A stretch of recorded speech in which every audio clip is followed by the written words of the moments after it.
Effectivement, je jugeais l'éclatement d'un conflit autour des provinces d'Abkhazie et d'Ossétie du Sud peu probable, tout simplement parce que le Caucase est une région poudrière et qu'un conflit comportait des risques énormes pour les parties en présence. Or, les deux parties en présence, que sont la Géorgie et la Russie, n'ont pas hésité à prendre ces risques. La Géorgie, en bombardant donc, début août la capitale de l'Ossétie du Sud, Tsinvali, et la Russie en répliquant de manière disproportionnée à ces bombardements. Donc ces deux pays n'ont pas hésité à prendre des risques considérables pour défendre leurs intérêts stratégiques. Donc pour la Géorgie, son intégrité territoriale et également ses priorités de politique étrangère, en particulier l'adhésion à l'OTAN. Et pour la Russie, la défense de ses citoyens et le maintien de son influence dans la région. L'éclatement d'un conflit était donc relativement peu probable, d'autant qu'il s'est accompagné d'une escalade verbale, d'une spirale irrationnelle qui s'est traduite par une véritable guerre de l'information entre la Géorgie et la Russie autour de ces affrontements en Ossétie du Sud. Tout d'abord, il est très difficile de dresser un bilan exact de ce conflit, justement en raison de la guerre de l'information que je mentionnais tout à l'heure.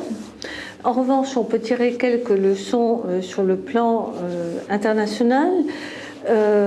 Première leçon, l'espace post-soviétique comporte de réels risques de déstabilisation.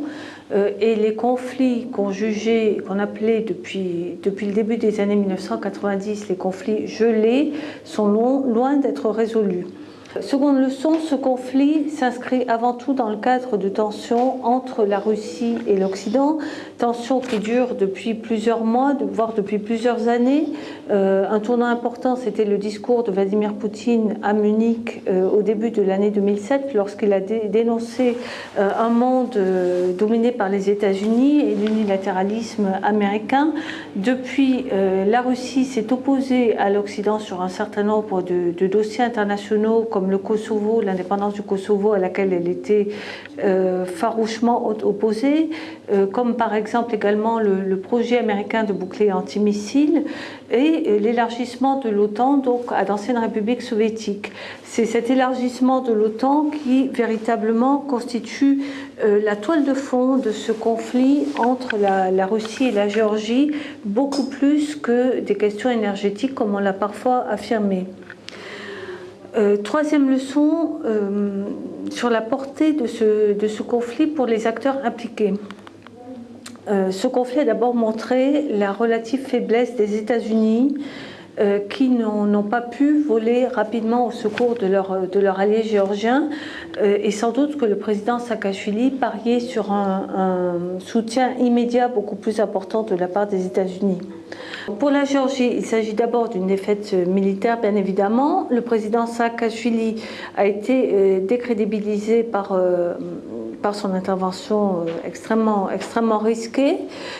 En même temps, l'intervention russe et l'usage disproportionné de la force par la Russie lui ont permis de se poser finalement en victime dans cette situation. Pour la Géorgie, la question maintenant est celle, bien entendu, de son avenir dans l'OTAN. Pour la Russie, le bilan est plus ambivalent. Certes, elle a remporté une victoire militaire rapide, en même temps, il n'est pas certain qu'elle ait remporté une victoire diplomatique.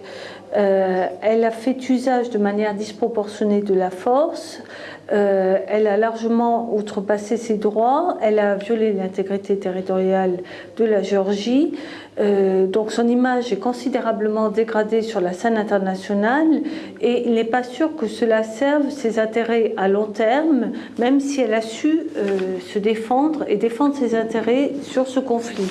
Donc certainement la Russie a montré qu'elle était influente dans cette région, qu'elle réussissait à conserver une influence prédominante. En même temps, tout l'enjeu maintenant pour elle est de conserver cette influence à long terme en se en se montrant non plus comme une force d'obstruction, mais comme un pôle d'attraction. Et c'est quelque chose qu'elle ne parvient pas du tout à faire pour l'heure actuelle, justement en raison de ces méthodes parfois brutales et de ces vieux réflexes hérités de la période soviétique. Enfin, le quatrième acteur dans ce conflit, c'est l'Union européenne. L'Union européenne est parvenue à effectuer une médiation entre la Russie et la Géorgie, même si, bien évidemment, la mise en œuvre et la signature de ce plan de cessez-le-feu sont liées avant tout à la bonne volonté de la Russie, et on le voit bien maintenant, alors que les troupes russes ne sont pas encore retirées de Géorgie. D'abord, la bonne nouvelle, c'est que ce sommet européen est parvenu à dégager une position commune, alors que les États membres sont traditionnellement divisés sur la politique à mener à l'égard de la Russie et le sont plus encore depuis ce conflit en Ossétie. On a deux grands groupes d'États. Un premier groupe qui est partisan de la manière ferme à l'égard de Moscou. Ce groupe comprend d'anciens satellites de l'URSS comme la Pologne ou les États baltes, mais également la Grande-Bretagne. Dans un deuxième groupe, on a des États comme la France, l'Italie et dans une moindre mesure l'Allemagne qui sont partisans du maintien d'un dialogue avec Moscou tout en montrant certaines limites à la Russie. Finalement, la décision qui a été prise lors de ce sommet de l'Union européenne est relativement équilibrée.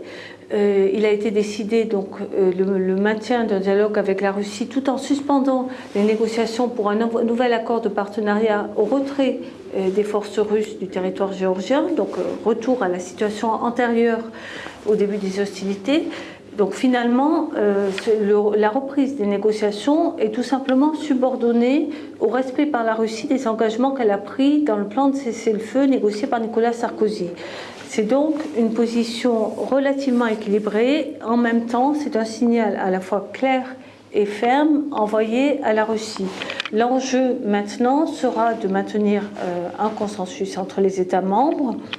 Et le maintien de ce consensus est bien évidemment lié à la réaction de Moscou et au retrait ou non de la Géorgie.